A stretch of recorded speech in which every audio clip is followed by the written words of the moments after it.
The Daily Purge. How you doing today? Hope you're doing fantastic. Like I always say, right? I hope you're doing fantastic. And, I mean that. I really do. So let me know. Let me know if you have any problems hearing it or whatever. There's some issues with my laptop. I'm not sure what's going on, or with my hookup here with all my microphones and stuff. But what I want to do today is I want to talk about something that typically wouldn't talk about, but I'm not going to talk about it like the way you think I'm going to talk about it. Let me share this around first before I get started.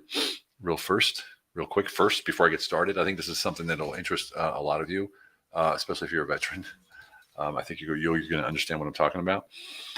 It's something I want to talk about that about Ukraine, and it's not going to be political. So we're not going to go there. We're not going to go to politicalness. We're not going to say anything. It's going to be whatever. Good afternoon from Tennessee. All right, man. How you been? I'm doing all right. I can't see your name. I can only see Facebook user. I'm sorry about that. You have to register with what's this thing called StreamYard to be able to do that, for me to see your name. So I'm sharing this out to some pages that we have, so that everyone can have the benefit of seeing. If you're watching this, go ahead and tag somebody if you feel like that'd be fantastic to share it around. Share it if you want.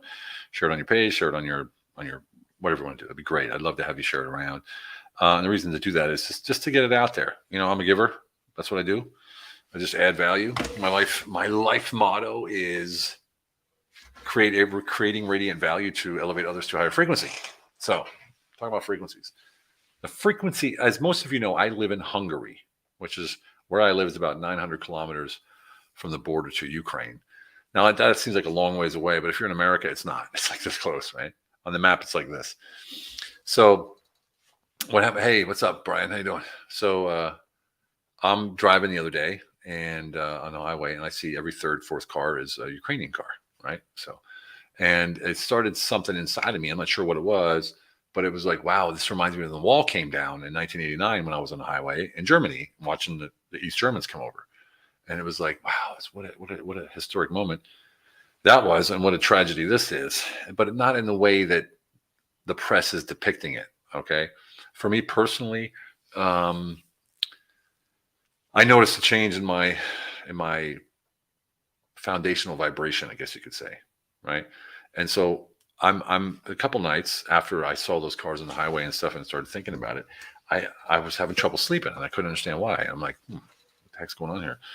And I ended up meditating and realizing that what's happening is that this lower vibration that I'm feeling is the threat or the impending or whatever war that's going on there, or whatever's going on there, that's vibrating into my my past warrior days, right? So it's triggering in me thoughts and feelings and emotions that I haven't had for years about the war. And it when I was thinking about it and I saw the people going over there to help, I don't want anything to do with the war. But for some reason inside it triggered for me to say, like, wait a second. Hey, Olga, how are you? Wait a second. If I go to Ukraine, maybe, just maybe, I can save a little girl. I can save a little boy. I can save a family. And the reason that I'm thinking that is because I didn't do that in Iraq, right? So thanks, Brian. So I found myself saying my past, which bothered me, the things, I went to Iraq, and it bothered me what I did, maybe, but it didn't bother me nearly as much as how not doing what I should have done bothered me, if you know what I mean. Doing the things that I should have done to save the families, to save the little girls, the little boys, instead of stand there like the soldier that I was ordered to be. Of course, you don't have much choice, but I think now I would have a choice, because my conscience wouldn't let me just stand by. And so for some reason, I'm being driven to say, hey, maybe I got to go to Ukraine to make up for the past. And it's something that's really disturbing, because my conscious mind is saying, are you freaking nuts? You want to go to Ukraine? Are you nuts? You have 2 kids, and you're a father, and you're a business guy, and but my striving to fix that thing that I couldn't fix in Iraq is so overpowering that it's like, It's really pushing me in that direction. Now, I don't want to go, don't get me wrong, but there's something inside of me, pushing me in that direction. It's just, it's keeping me up at night because I'm feeling like, man, this is my last chance, man. This is my last rodeo. I'm 54 years old. This isn't going to, you know what I mean? My last rodeo. And to even think like this is crazy for me. But on the other hand, it's totally normal because what I couldn't do in Iraq, I can do now, or maybe I couldn't. But, that's what I thought I could do. And I wrote one organization. They said, we're not taking volunteers. I'm like, okay, I guess that's a sign. I didn't write any other ones. Maybe I don't want to go, Brian, it's in our DNA, I know. But, when it gets down to it, would you really go? That's the hard thing to say. But it's more than that. It's more than that. It's just what it's shown me is that what we're doing with the Have NFT is more important than ever. When I know, and the 22 veterans, yeah, thanks, Olga. When you know that 22 veterans every day commit suicide, and it's been like that for over 20 years, and there's more nonprofits than ever before trying to help veterans, and that number isn't going down. When you know that, it's sort of frustrating. And when I sit here and I'm going through this, I'm like, wow, I'm going through this, 20 some years after I got out. What's it like for the guys who just got out? What are they feeling? Right? You feel sort of helpless, but you also know in what reality is. So it's sort of a battle between your subconscious and your survival guilt and your conscious and reality. So it's an entire battle. It's something that I just want to talk about because when I articulate it, right? When I articulate something, I understand it better. Just like the book, it's basically an articulation of our life, of our lives. And so when I articulate it, bear with me, because I'm speaking this out for the first time, mostly. And then when you realize what's actually going on there, I'm not going to talk about it, but I can tell you this: what the Western press is showing you is absolute BS.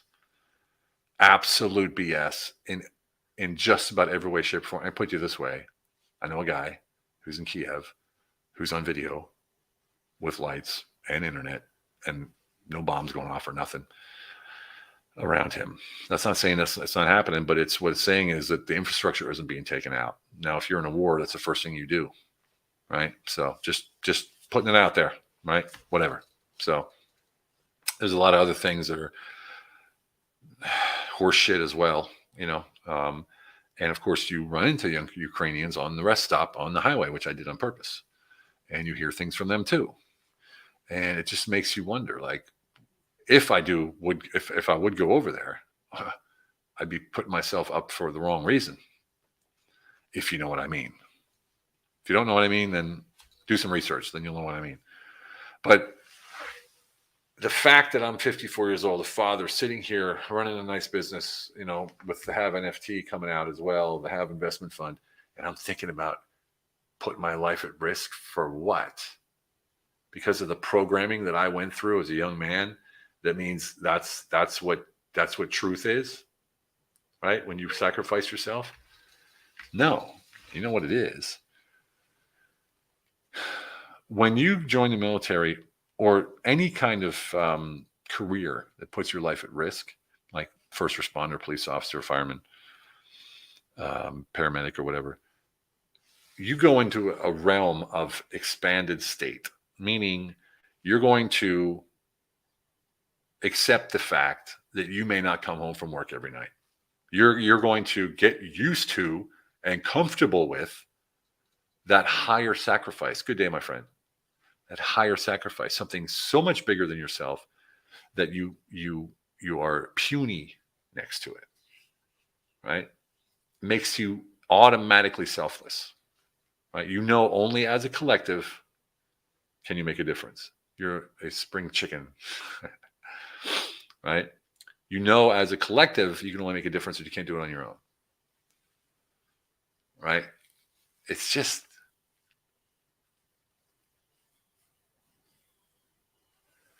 it's the fact that when we come out of the military, lose all of that overnight. We lose our family, which is our brothers and sisters. We lose that that purpose bigger than ourselves, right? Big time. And we lose a complete life structure. You'll never find that again in the outside world. You have to deal with not finding it. And that's why so many veterans have problems, so many issues. It isn't that we don't have the ability. It isn't that we don't have the knowledge. It isn't that we don't have the gumph and the go get it. It's we don't know where to start because we're like, wait a second, no structure, no family, no bigger mission vision, right? You know, some people are saying, yeah, well, you joined the army, it was voluntary, so deal with it. Well, yeah, it is what it is, right? Grateful I am for the Leos that calmly assisted in situations. So there you go, Tammy. And so, you know, for people to understand that this is a real issue, and this is why suicide, veteran suicide, gets worse as time goes by. The older you get, the higher the threat is of committing suicide, because you stop working so much, you stop pouring yourself into your job, and you have to start thinking. And once you start thinking, you remember these things. And something like Ukraine triggered it in me like nothing I've ever experienced, which surprised me. I have no relationship to Ukraine whatsoever, except I live 900 kilometers away. So it's an interesting situation, put it that way, a very interesting situation, because no one knows where it's going. I don't know where it's going. I don't know what's going to happen. I don't know what I'm going to do, right? I mean, what am I going to do if I'm confronted with it? I mean, think about it. When I was in the Army, I had a mandate. I had a uniform. I had weapons. I had guys with me and gals with me. We had a command. We had everything. It was like we were there doing what we were supposed to do. We were taken care of. I'm a civilian now. I'm living in a small village. If there's a war that breaks out here, I'm as helpless as everybody else is. You know, and it's like, it's just yeah, I got Army training. What the hell is that going to do? I don't need weapons.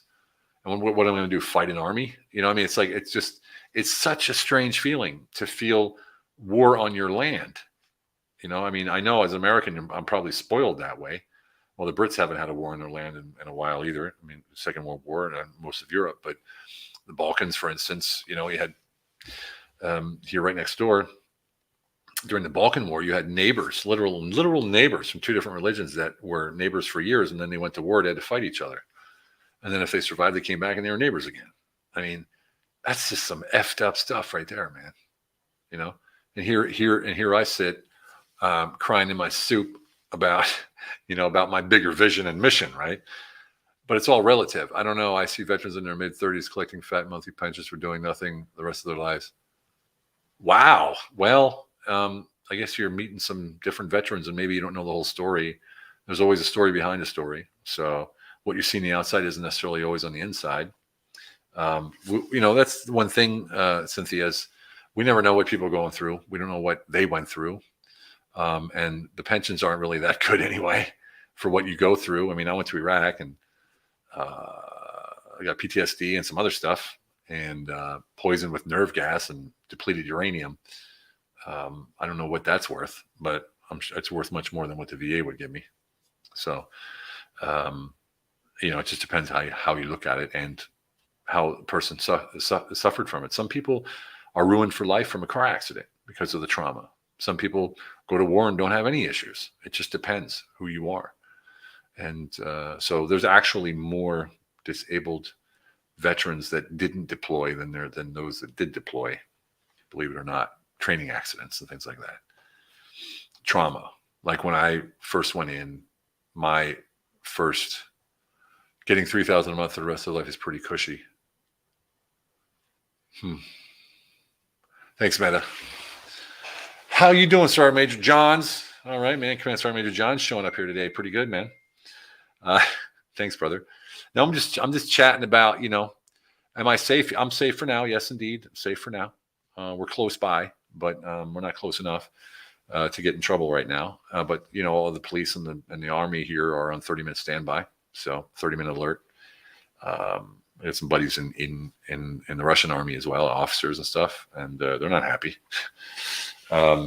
So yeah, look, I don't even know what I'm saying. I'm just riffing right now. I'm just talking. And what I'm talking about is that the vibrations of war are out there. We feel it. I feel it as a veteran. I don't know if it's because I'm close or if I'm not close. If I was in America, would I feel it? I have no idea, but I feel it. And it's disturbing me. And it's disturbing me because I know what war is. You guys know what war is. Darnell knows what war is. You know, Tammy knows what war is. Brian knows what war is, or conflict. And, if you guys ever went to war or not, doesn't matter. We're all in some kind of war sometime anyway, when you're in the military. So, and that's all I'm saying is that, the have mission that we're doing here, the have NFT, IO, it's all about consolidating all of those nonprofits out there to actually turn this around and stop the veteran suicide, the trauma, not only in the veterans, but no one's counting the family, right?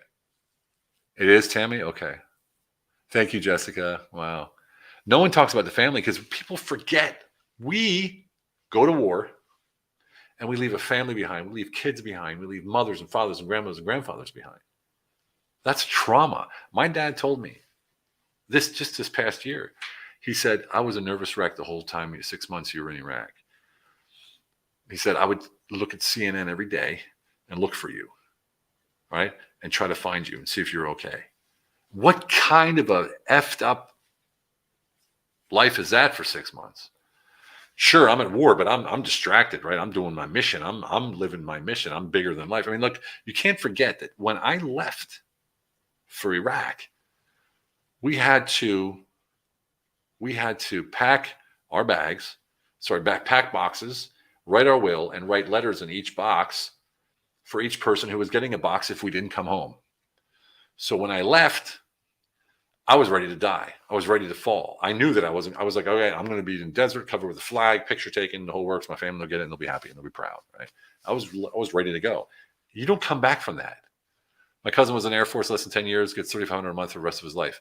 Well, I don't know what that means, Cynthia. Maybe he, fell out of something or was in a war. I don't know what. So, he doesn't. You can't claim PTSD. It's diagnosed, and you can't fake it either. They're not stupid. They know if you got it or not. Thank you for talking about this, Stephen. This has been on my mind as well. Post-week, just kept it aside. Thanks, brother. Lived as a parent with my son in Iraq. I can't imagine. I think it's worse being a parent with your son or your daughter in Iraq than it is being in Iraq itself. I think it's worse because you're helpless, right? You're totally helpless. But check it out.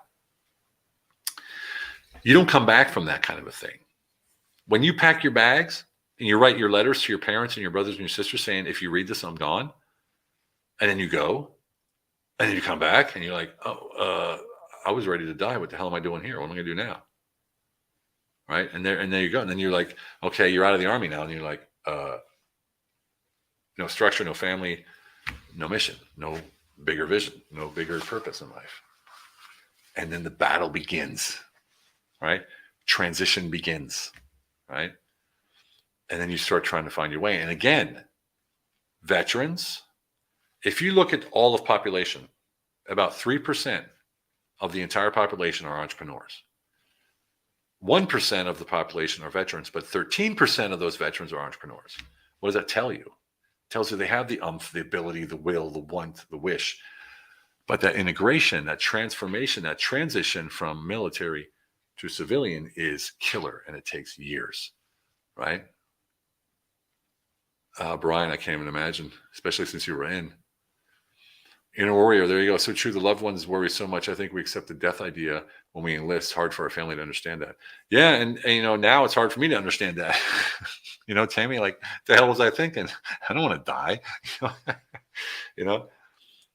It's a trip, man, because when I look back, I just look at how gung ho I was and how a perfectionist I was as a soldier. Man, my goodness. Anyway. Yeah, I decided to pop in here today and talk a bit about that because I know there's a lot of people asking me. Yeah, right. There's a lot of people asking me, like, how is it over there? Are you close? You work? And there's truly a vibration that I feel every single day, all day, of war, of tension, of fear. It's there. I'm not trying to stop it. I'm just trying to embrace it and see what it's all about. Donnell, your son's at the age of join. Oh man, Donnell, especially with your career, man. If you guys don't know Donnell Jones, this guy's doing amazing stuff. He got out of the military and immediately, one of the rare ones, immediately set something up and got it running. A lot of respect for you, brother. This is a time where I think it's bringing a lot of people together for Ukraine. Unfortunately, it's for It's all a farce. But anyway, I won't get into that. But it's bringing people together, and I guess that's what matters, you know. And look, Florent Groberg, you know who he is, Donnell. He's a Medal of Honor recipient. All right, this guy fought in Afghanistan, freaking hero for real. I met him in person. Donnell, actually, I met him when we met at the Military Influencers Conference in 2019 in Washington, D.C. at the Hilton, D.C. Hilton. And he's now the spokesman for HaveNFT.io because he sees the mission. He sees that giving back is more important. And then now, hey, Joe, all right. I had a high-speed CSM keep me from jumping off a plane, jumping on a plane. Okay. And so now Florent Groberg, the Medal of Honor recipient, is our spokesman for Have NFT because he saw the mission that we have dropping profits into 100 nonprofits, not to mention everyone who acquires an NFT from us will be automatically put into an investment pool with up to 100% interest return in 12 months. We're doing that. We're giving it back.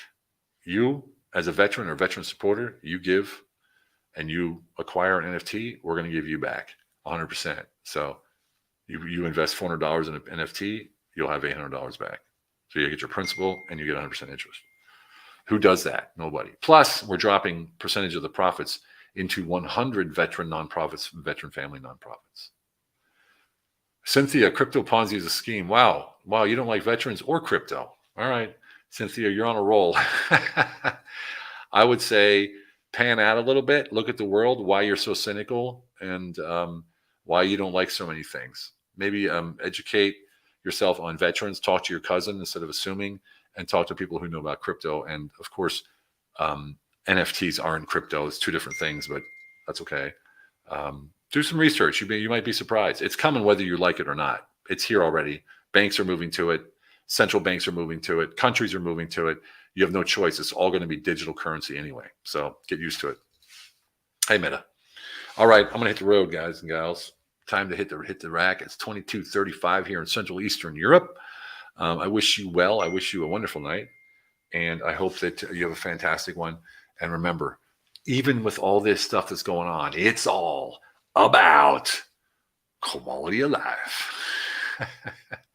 My goodness. Have a good one.